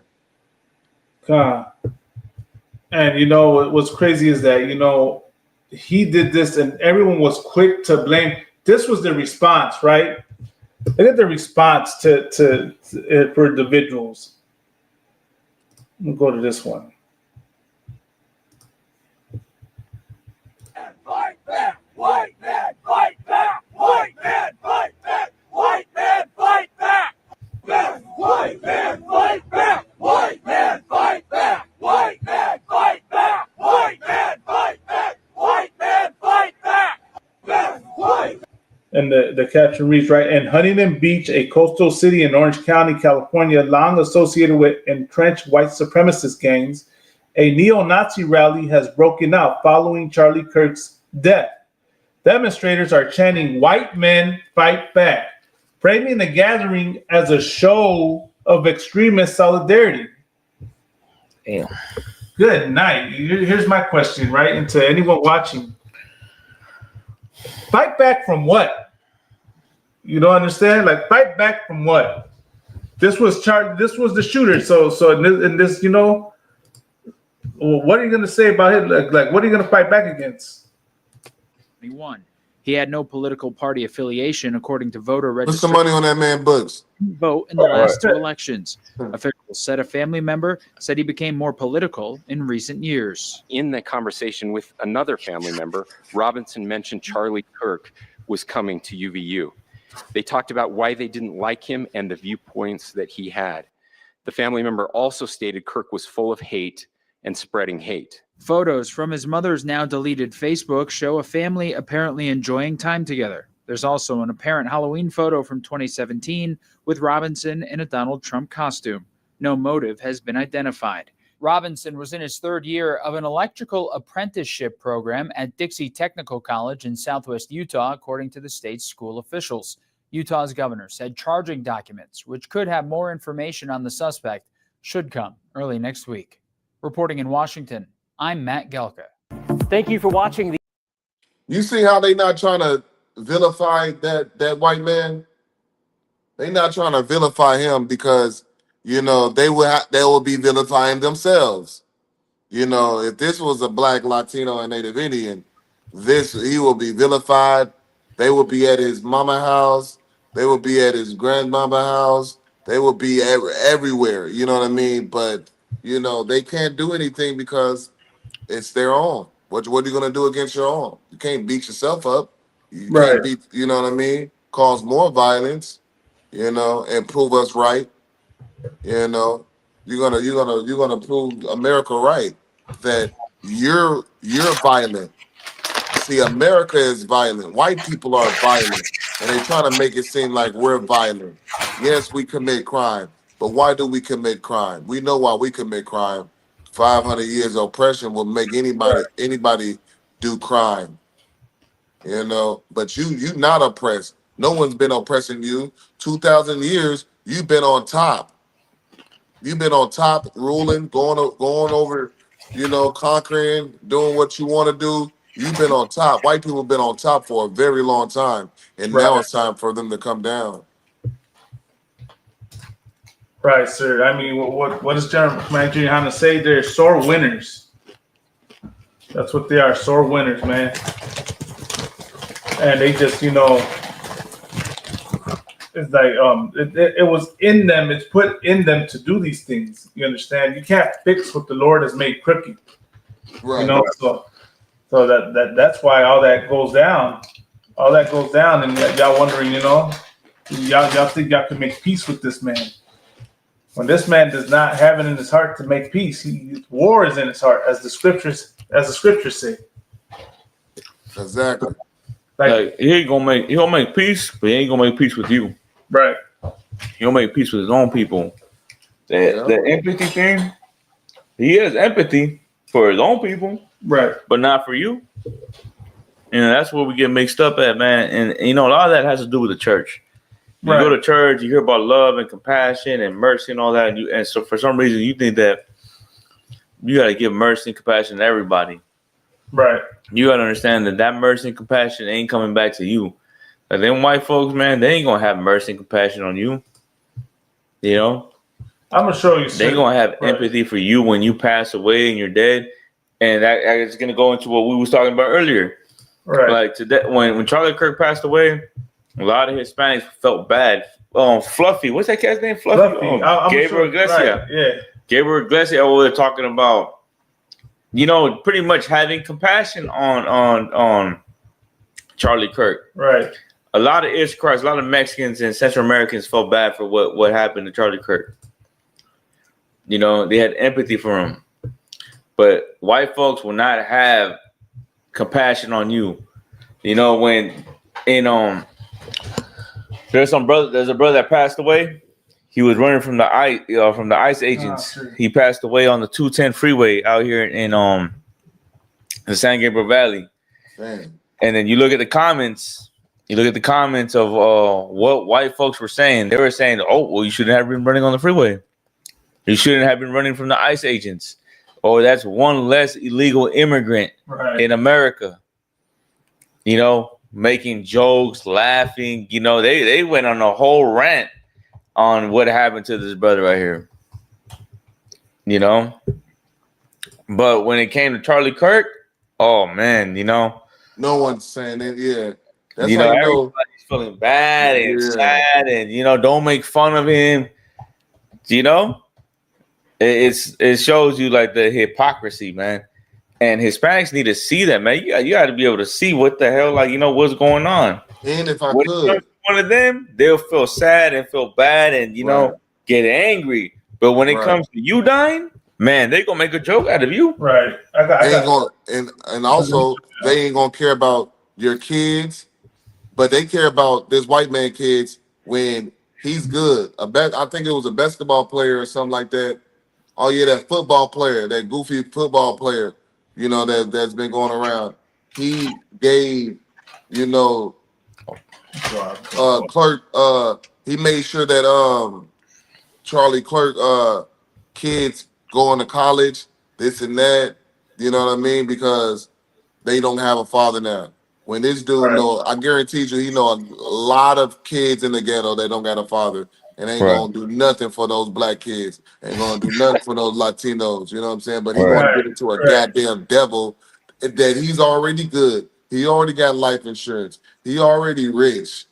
He don't need your goddamn money, stupid black man. You know what I'm saying? Salaki, that just frustrated me for a little second. Gave a racist some money.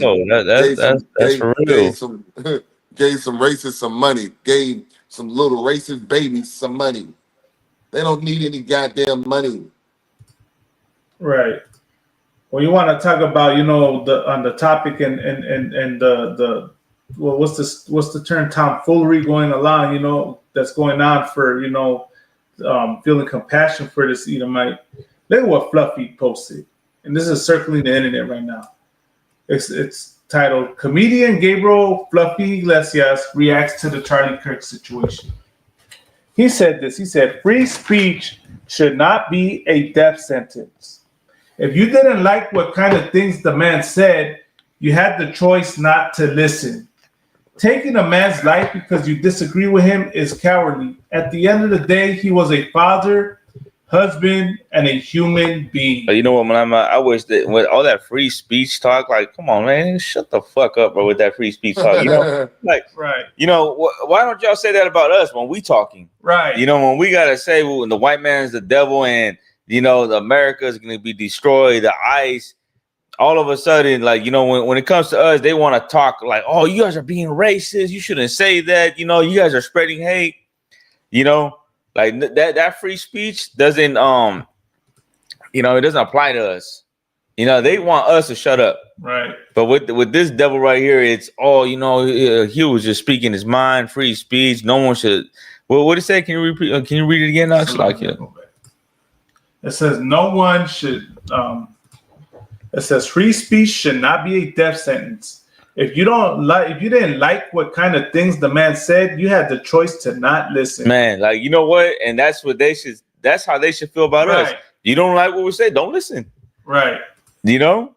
You don't like hearing the white man's the devil. You don't like hearing about what's gonna happen to America. You don't like how we talk about women and how we talk about run your household. You know, how we talk about black and brown unity. Man, don't listen. Right. You know, but they don't feel like that about us. But with Charlie Kirk, you know, you know, you don't like what he says, man, don't listen. Man, Fluffy, man, he a goofy, bro. You know, this cat right here. How do you feel about ICE? Right. I didn't hear a word from him. I didn't see no post from him. Can say if it's out there, right? If someone has the post of Fluffy talking about, you know, how he's against the ICE raids, please show that. Please show, because I haven't seen or heard one word from him. I believe it was signed because you know what? I think I looked him up about a month ago and tried to see what he thought about the ICE, and I think he was silent. Right. You know, but all of a sudden, right. Charlie Kirk passed away, and he got something to say. He got something to say now, right? He said it's cowardly. At the end of the day, he was a father, husband, and a human being. I'm gonna correct you on something, Fluffy. Charlie Kirk was not a human being. He did not believe in empathy. Human beings feel empathy, Fluffy. And I'm gonna be honest, your last comedy was not. You weren't funny, dude. Your last comedy was whack. And here's the thing, though, too. Like, he's saying that he's a human being, but he didn't look at you as a human being. You know, he looked at you like just like some piece of garbage that, you know, that just comes and goes. Right. Go ahead, y'all. So you gonna say something? Yeah, talking about he was a husband, he was a father, he was a, you know, all these things. They don't say that when they, you know, ripping, you know, Latinos away from their kids and things like that, or the brother that, you know, ran on the highway and got, you know, unalived. You know, they wasn't saying, hey man, we shouldn't say that, man. I know he was illegal, but at the end of the day, he's somebody's father, somebody's brother. No compassion. I'm gonna go back to it to show you the comments that were made real quick. No compassion. And that is why America got to get destroyed. That is why they have to get unalived. Right. You know what I mean? Since they love blood, blood is going to pursue them. Right. You know what I mean? And all the words that, listen, that's why the Most High is so, you know, excellent when it comes to this. He's going to judge you, you know, even by the things that you say. You know what I mean? And also, guess what? The scripture says, should not a dog move his tongue against the children of Israel? Paraphrasing, of course. Like, people think that they can say anything to us because they don't think that we are Israelites. They don't think that God hears us. They don't think that God's got our back. You know what I mean? God is sick of, you know, what they doing to us. You know what I mean? You know, we cry. Listen, that's why it's so important that the ISBK be righteous. And that's why we are righteous, man. You know what I mean? And we send up prayers. We send up curses too. We send up curses. I pray you understand that, you know, we pray our enemy fall. You know what I mean? We don't pray that our enemies thrives and get better soon and, you know, and change. He would never goddamn change. Like the scripture says, who can make straight that he made crooked? Right. The white man would never goddamn change, man. If I could, sir, if anyone's wondering why so many Blacks, Latinos, and Native Americans are having an outpour of love and support for Charlie Kirk and his family and his wife and kids, and considering them and calling him and a father and a human being. The image I just shared is the reason why. Right? Look at this image right here. And yeah, you got Abraham Lincoln, you got John F. Kennedy, you got Martin Luther King, and of course you got Charlie Kirk in this picture. But look at the figure all the way at the right, which is to the world is white Jesus. White Jesus, or Cesar Borgia, is the reason why our people show so much love and support. Is the reason why you think Charlie Kirk knew what he was talking about. It's the reason why y'all think that he was telling the truth and he was on to something, because you think he is God. You think they are gods.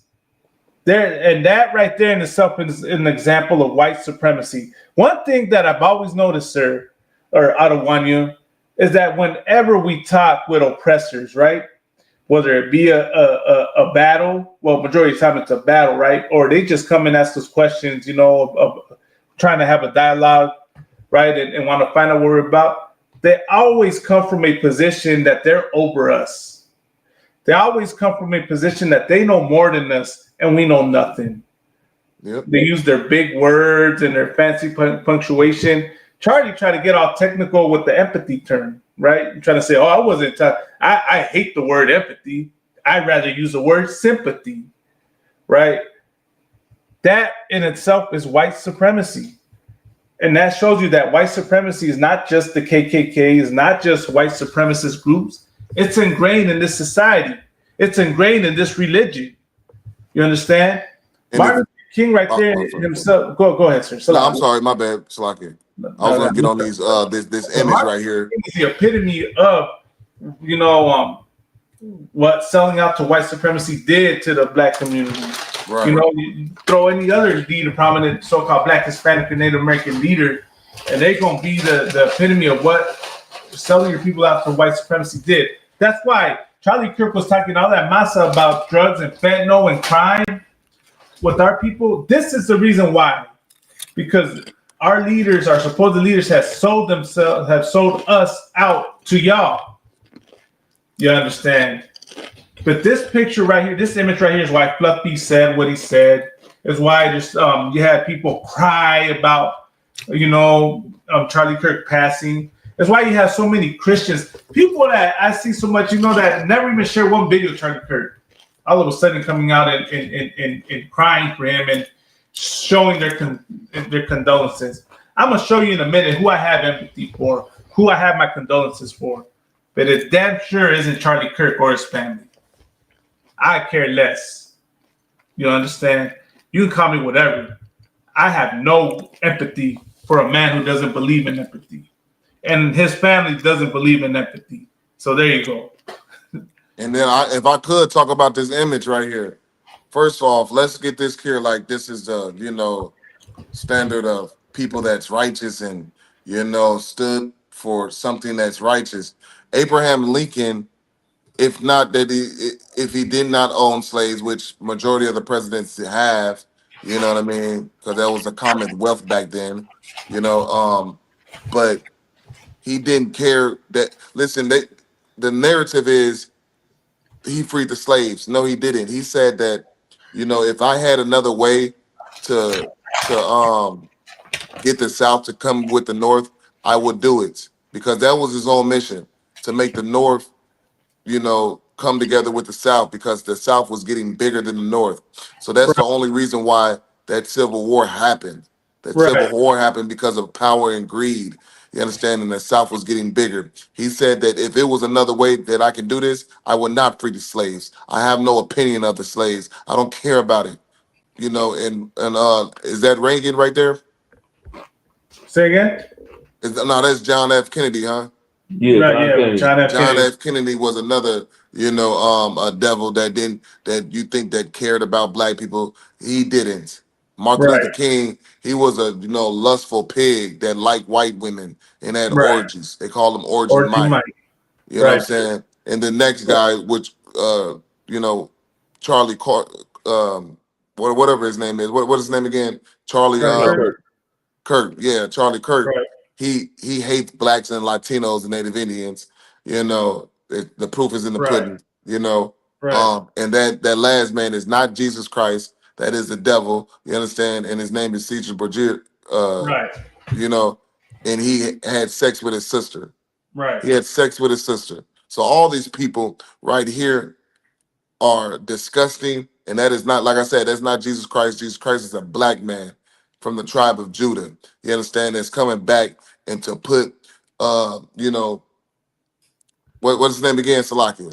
Charlie Kirk. Charlie Kirk and his people into slavery. That's why Jesus Christ is coming back to do that and put blacks and Latinos and Native Indians back on top. I got such a beautiful picture to share. You know, for you Christians out there, don't worry. Yeah, he went up there. He went to heaven. I know y'all so worried and concerned about how it's they're gonna be all right. Best believe Charlie Kirk made it to heaven. You understand? He made it to heaven. He's good, and I'm gonna show you. There's even evidence of him in heaven. You understand? There's evidence of him in heaven. Let me show you. I found look what picture surfaced around. You know of Charlie Kirk in heaven. Let me show y'all real quick. Just give me 1 second. Here's Charlie Kirk in heaven. Let me see if I can enlarge this picture some more, man. This is Charlie Kirk. Here he is. Here he is. Here he is, white man and woman. He's right here for y'all. Look at how beautiful. Y'all see this? Let me see if I can enlarge it. I want to enlarge this real quick.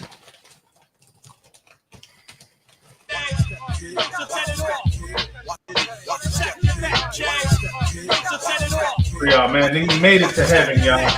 He's in heaven.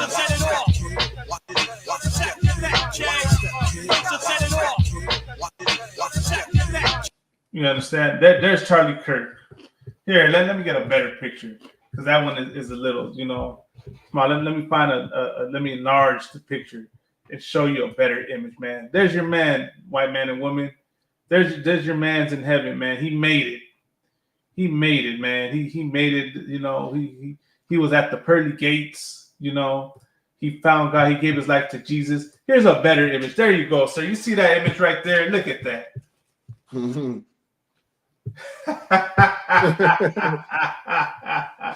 There you go, y'all. There's Charlie Kirk in heaven. And that's the first thing he saw when he went up there. What say you now, Christians? What say you now, Trumpers? What say you now? All y'all that are crying about Charlie Kirk? And how, you know, Charlie Kirk left about how black people don't got fathers because he think that we run out of our women lives and things like that, which is not true. It's systematically oppression that made it happen, and you know that's how we was out of our women lives and things like that, and our kid lives and things like that. Also, you know, the narrative is that we still is at a high rate today, and it is not. You know, we are actively in our kids' lives, you know, more than ever. You know what I mean? But have him tell it, you know, we fatherless, you know what I mean, and things like that. His kids are fatherless now. I'll find it now. His kids don't have a father now. Right. His kids got to grow up without a father now because of the things that you said out of your filthy mouth. You should shut up when you're talking about blacks, Latinos, and Native Indians next time. Right, sir. And you know, let's see this real quick. The things that he was saying. Here it goes. I found the reel right here. You say, I hope they are qualified. If I see a black pilot, I'm going to be like, boy, I hope he's qualified. I'm dealing with somebody in customer service who's a moronic black woman. I wonder, is she there because of her excellence, or is she there because of affirmative action? Thomas Sowell and Justice Clarence Thomas are far better black role models to celebrate than Martin Luther King, period. End of story. This guy is not worthy of a national holiday. He is not worthy of godlike status. In fact, I think it's really hard. You do not have the brain processing power to otherwise be taken really seriously. You had to go steal a white person's slot to go be taken somewhat seriously. Play cut 52. I'm going to trust the Lord. I know what we're saying is true. I was disappointed. He said you had to steal some white person's slot to be taken seriously. You know what he's really saying when he's saying that? That only white people get taken seriously. That's what he's saying. Yep. Like, I mean, how much that's more, a fact. You know? Pointed because I said, listen, guys, you could hate what I'm doing. You could criticize it. You live like a capitalist every single day, Shank. I live as a capitalist. Okay? I live what I believe. No. What do I do? I get Joy Reid. Damn, did he just call him a chink? I think he said Ching. Because I think the guy's name was Ching, but he might have, you know what? He might have actually said oh, no. Sure. Or Salakia, Ching, because I don't want to get this flag for hate speech. It was Ching. Oh, Ching. Come. You understand? But that's the whole thing with Charlie Kirk. There's just one more thing that I want to place here, and then we're gonna get in. You know, and there's a scripture I want to share. Right? Is it Proverbs 2:21? We'll go to the book of Proverbs, chapter 2, verse 21. Because this is what explains Charlie Kirk. I believe that's the right scripture. No, that's not it.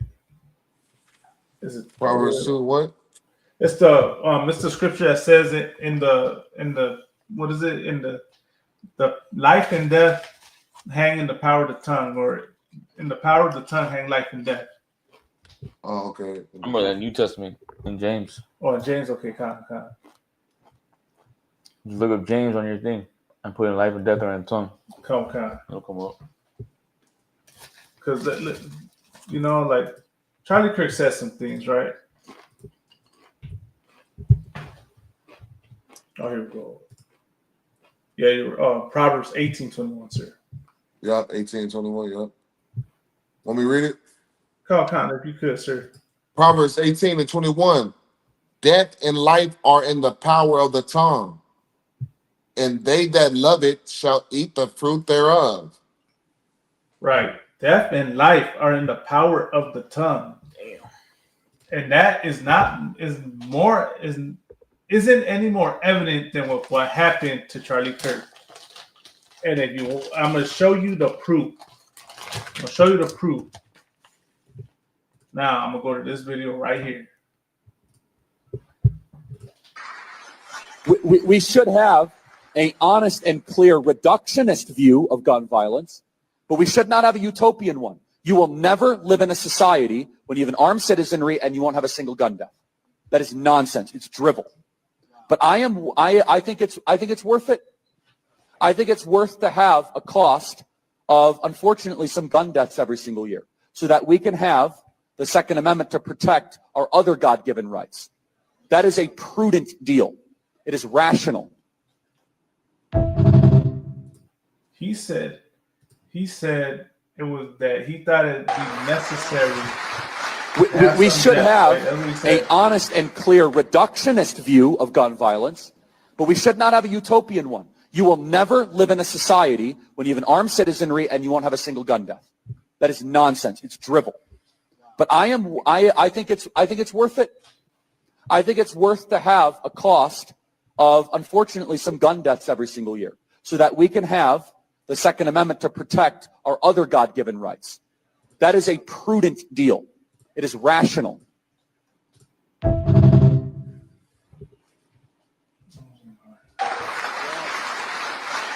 We should have an honest and clear reductionist view of gun violence, but we should not have a utopian one. You will never live in a society when you have an armed citizenry and you won't have a single gun. This is how it works. That is nonsense.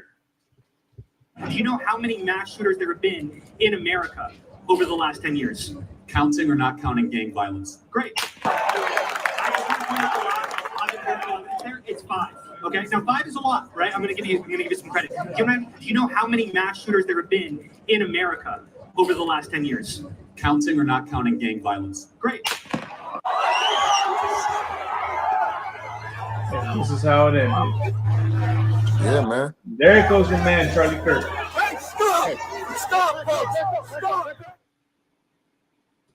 You understand? In the power of the tongue, right? Death and life are in the power of the tongue. Damn right. You understand? So that's that shows you a lot. So to answer the question, why should we have empathy for Charlie Kirk? We shouldn't. Or Salaki, how do I say that? I'm gonna tell you this so far. Who we should have empathy for? We should have empathy for the family of Silverio. What's that brother's name? The brother that passed away in Chicago. Right. That has eyes. That's who you should have empathy for. You should have empathy for the family of George Floyd. That's who you should have empathy for. And right. Have empathy for the family of George Floyd. Find that brother's name, right? That's who you should have for Kilmar and Brego Garcia. That's who you should have empathy for. You understand? That's who you should have empathy for. Charlie Kirk's family, his wife, his kids, they're gonna be all right. They live in their kingdom, and obviously the whole world is supporting them. Right. Meanwhile, they got the whole world. Remember the family of that brother in Chicago, right? Who do you think is gonna come together for them? There's protests, right? But what do you think Donald Trump's gonna say in regards to that family? What do you think America is gonna say in regards? He's gonna say, well, he shouldn't have came over here illegally. He shouldn't have came here, right? Just like they said to that one brother that passed away right here, out here on the 210 freeway. You understand? But Salaki, sir, that was about, it, man. I know we at the top of the hour. Was there anything you wanted to bring out, sir? That's it. That's it. Salaki. Oh, so what's up? Oh, no, it's all good. The water for having me again, Israel, pay your tithes, we got to learn something from this, that, the white man is the devil that the Bible speaks of, that's about it. Concert. Salaki. With that, man, stay tuned. Lord, I'll be going live Monday night. We'll go more into it, man. Do a part 2 to this because I want to go over that incident in Chicago in Franklin Park. And what that brother's name, Silverio. That was his name, right? Silverio. And I just want to get this brother's name, man, because I don't want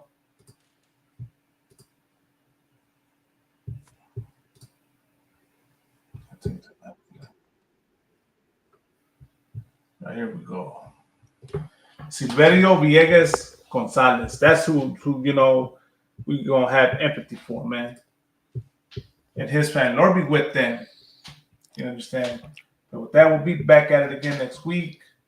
I'll play the promo real quick for the cookout.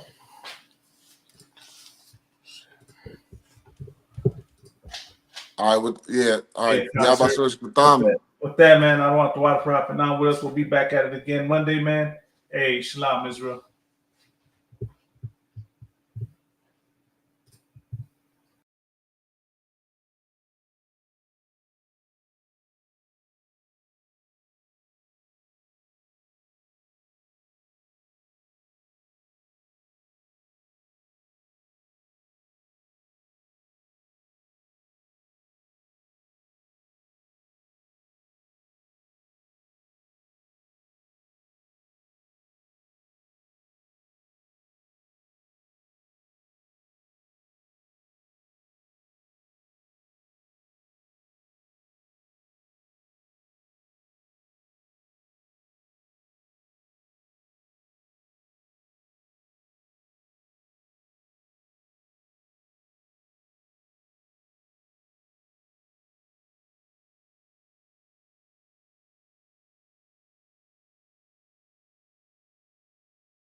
que si lo gano ya estuvo, y si lo pierdo ni modo, porque yo soy de los hombres que cuando pierdo no lloro.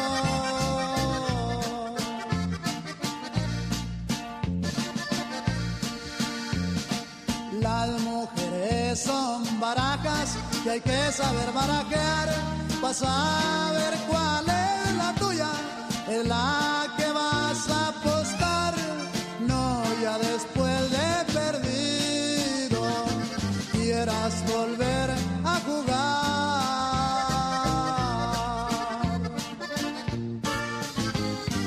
Y si juegas sin malicia, porque no les tienes miedo, esperando a sota de oros, te aparece un caballero. Dispense mi buen amigo, es que yo llegué primero. Y no se agüite pariente quitío, que mejorcita las hemos deseado. Hay que aguantar la vara, señor, y arriba la laguna seca.